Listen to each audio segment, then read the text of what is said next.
వర్షాకాలం ప్రారంభమై నెల రోజులు కావస్తున్నా వర్షం జాడలేదు. విత్తనాలు మొలకెత్తక నాటిన వరి నార్లు వాడి ఎండిపోతున్నాయి. దీంతో వర్షాలు కురవాలని, చెరువులు కుంటలు నిండి పంటలు సమృద్ధిగా పండాలని కనపడిన దేవుడి నల్లా మొక్కుతూ వర్షం కోసం ఎదురు చూస్తున్నారు అన్నదాతలు.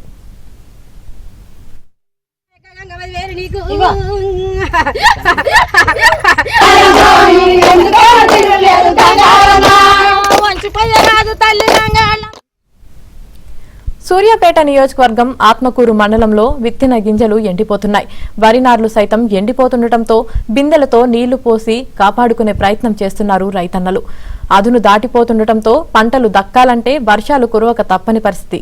అయితే వరుణదేవుడు కర్ణించాలంటే గ్రామాల్లో కప్పల కళ్యాణం, వరద పాసం లాంటి పూజాది కార్యాలు చేయడం ఆనవాయితీ. ఇదే క్రమంలో వర్షాలు కురవాలని నసింహపేట గ్రామంలో గ్రామస్తులందరూ వరుణుడి కరుణ కోసం గ్రామ దేవతలకు ప్రత్యేక పూజలు చేసి గంగమ్మ గుడి వద్ద వరద పాసం చేశారు. ఇలా చేస్తే దేవతలు కరుణించి సమృద్ధిగా వర్షాలు కురిపిస్తారని నమ్మకమని, అనాదిగా తమ పూర్వీకులు ఇలాంటి ఆచారాన్ని పాటించేవారని గ్రామస్తులు తెలిపారు.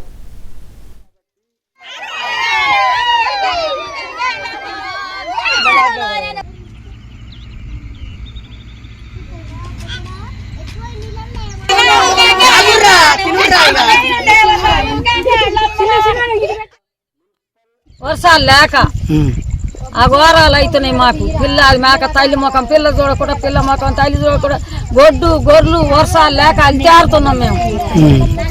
ఏడేసిన గింజలు ఆయన మాడిపోయినాయి, నార్లు పోతే ఎండిపోయినాయి, ఆనలు కురిసాయని బాధలు పడుతున్నాం. వర్షాల కొరకే బాధలు పడుతున్నాం. తూగు ఇచ్చినాం, ఆన గురువాలని పసుపు, కుంకుమ, పాలు, నెయ్యి పిల్లలు తీసుకొచ్చి మడగలు ముంచి ఆ పాశాలు నాకు ఇచ్చినాం.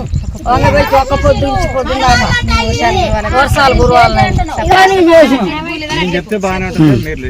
వర్షానికి చేసినాము. ఈ కార్యక్రమం వర్షం రావాలని, పంటలు పండాలని చేసి